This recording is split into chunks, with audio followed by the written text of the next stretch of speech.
Pixar's Monsters University completely changed the way we look at the creatures that are lurking under our beds and in our closets. Don't know, but it's been said, I love scaring kids in bed. While Monsters, Inc. introduced us to the monster world, Monsters University gave us a bit more backstory for our favorite characters. I have an extra toe! Not with me, of course. Using the fact that many of the kids who saw the first film would be attending college at the time of the sequel's release. I can't be late on the first day! But with a chance to see the characters grow and learn, where do they stand at the end of their journey? Are they good guys gone bad, or are they bad guys gone good? I'm Brad with Wicked Binge, and it's time to get your Uzma Kappa jerseys on for the Monsters, Inc. universe, Good to Evil. Say hello to the Scream Extractor. Hello. Starting out with our purest character, we have Boo. This should come as no surprise. She's an innocent kid who is now involved in a world that she doesn't quite understand. She just wants to play and color pictures, while growing close to Mike and Sully in the process. She does grow as a character more than expected, especially considering she has little to no lines and little comprehension as to what's happening. Mike Wazowski, you got your life back lane. She becomes braver for Sully, saving him from the thing she's most afraid of, and is the inspiration for making a new version for the company. Laughter is 10 times more powerful than scream had nothing to do with it. There are some online theories that this eventually destroys their society, but we won't get into that. Happy thoughts, people! The second most good character is Scott Sebastian Squibbles, or Squishy as he's better known as. Grab the couch cushions, gentlemen, because we're building a fort! A sweet kid who wants to do his best in school and be taken seriously, he has no problem befriending people. He loves his mom without embarrassment, unlike most college kids, and wants everyone to have fun and be included. Hi, Mom! He insisted on helping Sully relax during the party, and he tries to have everyone get along during the games, even when Mike and Sully were clearly too competitive. Take that, Wazowski! Are you delirious? I beat you! A great friend, but we agree he needs a bell. Okay, Uzmas. Boy, we need to get you a belt. The Bronze Medal of Good goes to Miss Squibbles, Scott's mom. An adorable and supportive woman, it would have been easy to place her above her son on this scale. You're going to ruin your eye. She allows these college students to stay in her home, helping to care for them and provide emotional support. Well, carry on. Just pretend I'm not here. She adores her son and is there to cheer them on the whole way. Everything about her is just so pure. She does make her son uncomfortable when she starts dating Don, but let her be happy. So uncomfortable. Next is Karen Graves, Mike's elementary school teacher. Come on, Karen, we're falling behind. Please don't call me Karen. We only see her for a short moment, but like the teacher we saw in the first film, she's sweet and attentive when it comes to her students. She realizes Mike is left out in class and does her best to make sure his spirits aren't dampened any. Well, Michael, it looks like it's you and me again. Moving on to the upbeat salesman, Don Carlton. Don Carlton, mature student. Optimistic and welcoming, he's simply a friendly guy. He doesn't put on a fake voice or act like most people in sales, and puts his own success and reputation at risk for the betterment of the team a couple of times. Once, when he took the librarian's attention off of Sully, and another time, when he was trying to get Dean Hardscrabble to take her focus off the door. Arrest him. Pardon? He does pursue a relationship with the mother of one of his frat brothers, but it wasn't done out of any malicious intention. We're brothers who share the same mom/wife. There's also something refreshing about someone older and more experienced, still willing to learn from someone quite a bit younger. Unleash the beast, Don! Okay, then. Next, we have Frank Mckay. Well, hey there, kids. Are you on a tour with your school? Most likely you won't know him by this name, but you'll recognize him as the employee that gives Mike his hat and gives the youth the aspiration to go to Monsters University in the first place. I learned everything I know from my school, Monsters University. In the short time we see him, he's friendly with the kids and encourages their interest in scaring. He also is in awe of Mike being present in the room without his knowledge and makes Mike feel like he has a real shot of being a successful scarer. Wow. I didn't even know you were in there. A sweet guy who it would have been nice to see more of. Next, we have Terry and Terry. Now you're embarrassed. Yes, because it's in front of people. You should wake up embarrassed. Twins sharing a body, but not sharing the same passions. Terry with an I introduces himself as a dance major, while his brother, Terry with a Y, simply states that he is not. I'm a dance major, and I'm not. We can only guess that it's Y Terry that has the most interest in scaring, since they're both on the Scare Games team. We rank them together because, despite their arguments over what to pursue, they realize that they need to be adults and compromise. They support the team and do what they can to help, even if they doubt they will be successful. And it says a lot that they're willing to let the other try something the other doesn't exactly agree with. Y Terry is more negative than I Terry, but they both make a great effort for one another. It's all about misdirection. The Yeti, called the Abominable Snowman by the locals, is next. Welcome to the Himalayas! He claims he's a nice guy, and we have to agree. I'm a nice guy. Snow cone? He saves Mike and Sully from freezing after being banished and sympathizes with their plight. He shows immediate concern when Sully goes to the village to try and reach home again and tries to break the ice offering lemon snow cones. Never go out in a blizzard. We aren't sure why it hints he tampered with the mail though, and we'll hold judgment on that until all facts are presented. Next is one of our heroes, James P. Sullivan, or Sully or Kitty. In the first film, he's the monster of a bleeding heart. He cares about Boo and only Boo for a good portion of the movie, putting his career and reputation on the line and even being banished. We're banished, genius. We're in the human world. But in Monsters University, we see more of a selfish side of him. He rides his father's name and thinks everything will be handed to him. Bill Sullivan, the scarer. He's my dad. He treats Mike like garbage and sees himself as superior right off the bat. He does eventually recognize Mike's passion and knowledge makes more of an impression than just a family name, and does make an effort to get to know the members of Uzma Kappa in his time there. He's like a mountain with fur. Oh, come on. I don't even work out. He cheats for Mike, but does take the fall when the other finds out. It was all me. I cheated. Cheating wasn't the right call, but at least he and Mike teamed up to get back home, and in the process, surprised their dean and everyone else. You surprised me. He puts his pride aside eventually, and grew from this experience, which we appreciate. We can chalk up a lot of his faults to just being younger and ignorant. Sully is a big hero, and he's certainly come a long way. Kitty.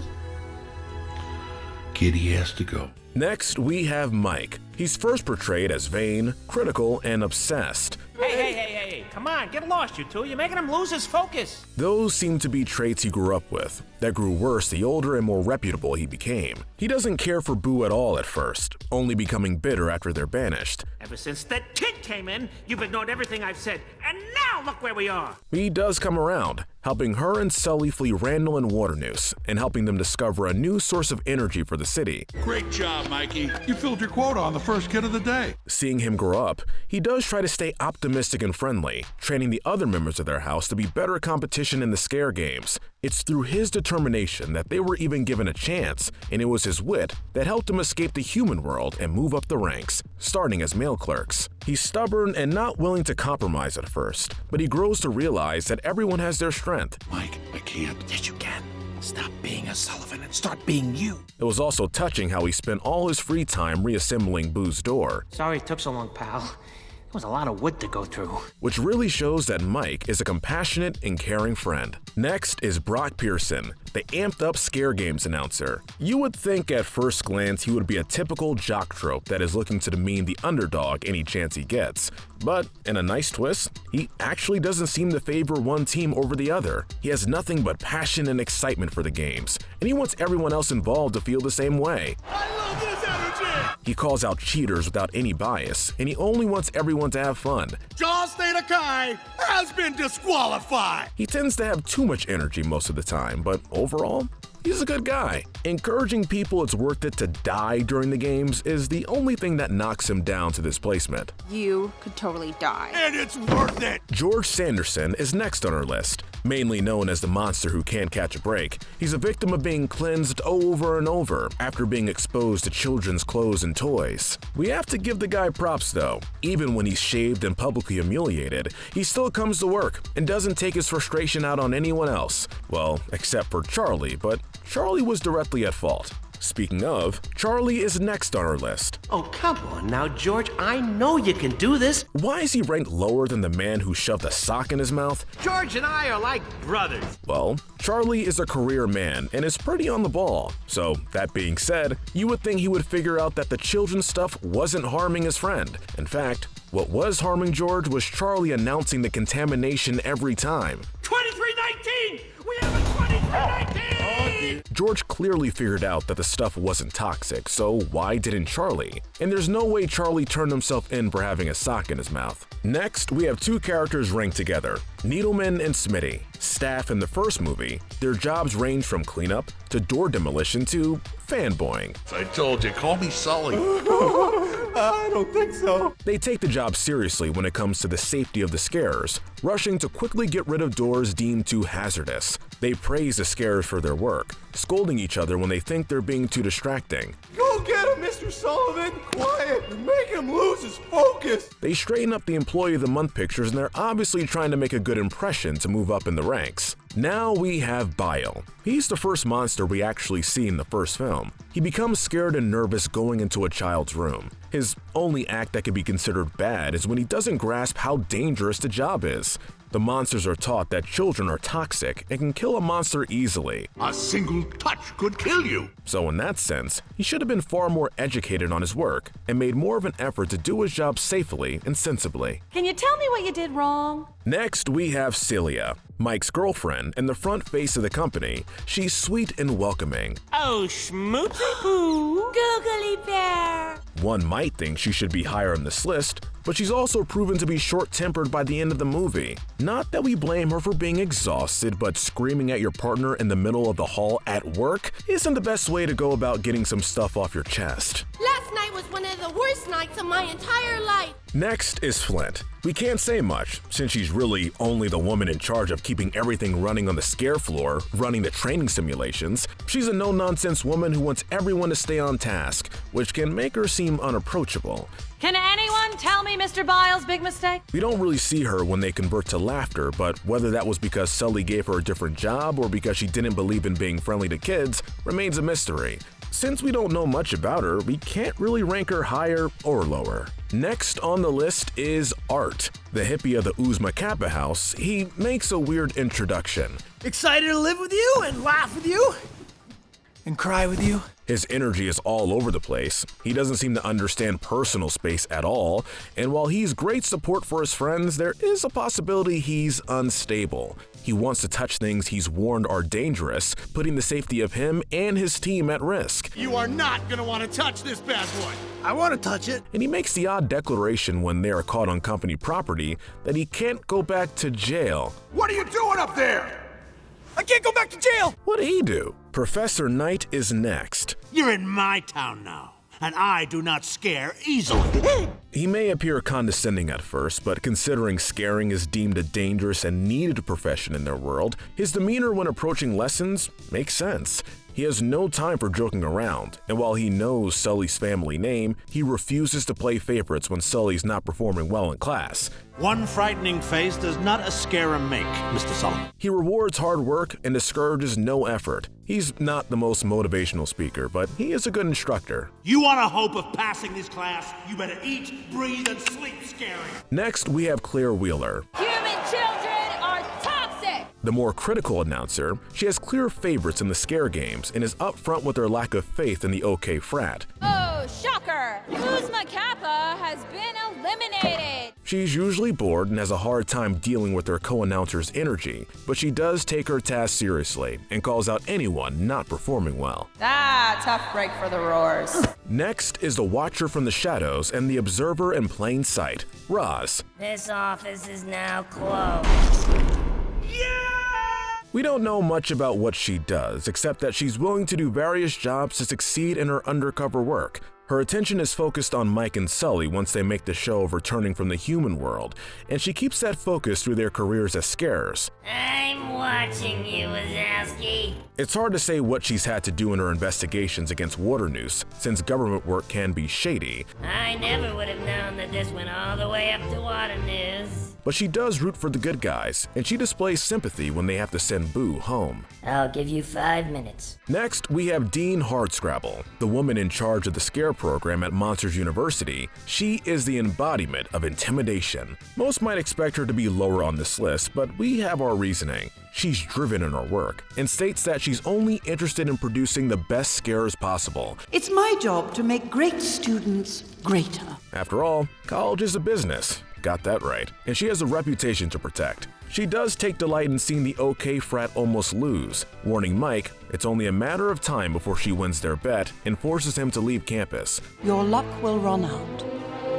Eventually. But in her interaction with Sully, we see why that is. She merely believes that Mike isn't scary, and it doesn't matter how much he tries. He's the heart and soul of the team. Do you think he's scary? She does come around by the end, giving them support after their impressive display. She's frightening, but is far more reasonable than a lot of characters portrayed to be bad guys. Keep surprising people. Next, we have the lackey of the Roar Omega Roar House, Chet. I can't believe it! That is crazy! Chet, calm down. I'm sorry. Now, why is he this low? Well, he contributes nothing but abuse. He kisses up to who he considers the best, which is likely a large part as to why he's in what is considered to be the best frat on campus. This guy hates charity! He latches to what he thinks will provide him success, and he partakes in bullying Uzma Kappa. This party is for scared students only. He's just an annoying sidekick that needs to grow up. Next, we have Carrie Williams and her crew of clones. Seemingly sweet at first glance, she and her friends are merciless and intimidating. Those red glowing eyes and sharp teeth, along with that blinding pink, makes her and her crew a cross between Barbie and some sort of lanky demon. Thanks! We're gonna rip you to pieces! Not to mention being the ones to lure the Uzma Kappa house to the party so they can be humiliated is a low blow. You're one of us now, right? See you there! Next is the head of Roar Omega Roar, Johnny Worthington. This guy is a weird, beefed-up monster version of Bradley Uppercrust III. Arrogant, abusive, and controlling, this guy is a prime example of what not to be. After you lose, no one will remember you. We don't know his home life to give any sympathy towards him, but he was clearly raised to think he was better than everyone else. Can't have a member getting shown up by a beach ball. He pressures others to join him and radiates smug. Take it easy on Grandpa. Our bronze medal of evil, we have to give the Fungus, Randall's aide in the first movie. He may not be the most intimidating monster in the room, but he builds a machine that he knows will harm human children. Randall said I'm not allowed to fraternize with victims of his evil plot. He allows Mike to be tortured for information, and he has no issue with having the same done to a child.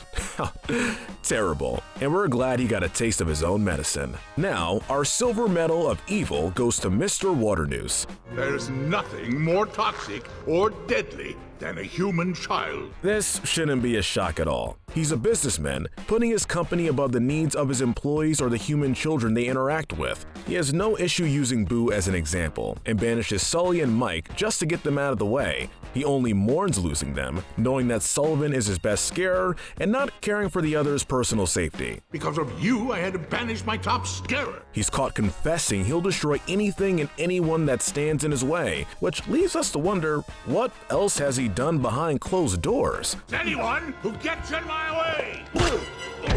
I mean, there has to be a track record if Roz has been investigating him for years, right? 2.5 years of undercover work were almost wasted.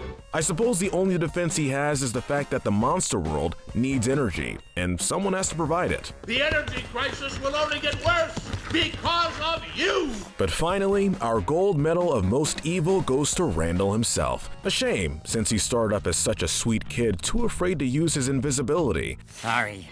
If I do that in scaring class, I'll be a joke. He dumps Mike to be associated with the cool crowd and actively participates in knocking the OK frat down a few pegs. Not that they were high in the ranks to begin with. He then goes on to be consumed with destroying Sullivan and resorts to tormenting children to get ahead. He's glad to be the villain and enjoys being a horror to both humans and his fellow monsters. His punishment of being beat with a shovel is well deserved. Give me that shovel. Come here. Get him on! Get that guy! He strives to be the best scarer, even though he claims to Mike it was no longer about the record. You still think this is about that stupid scare record? It's hard to believe that he's over it entirely, since he was the one who built the machine, and he would frequently threaten Fungus when frustrated on the scare floor. He even growls at Waternoose when reminded that Sullivan is still better than him. He's consumed with petty revenge, all because of a competition in college. That's the last time I lose to you. Sullivan. But let us know who you think is the most evil character in the Monsters, Inc. universe. Who's the most good? And who do you think is the most evil? Don't forget to binge our full Good to Evil playlist, where we break down the morality of the characters in your favorite movies, shows, and games. But most importantly, stay wicked.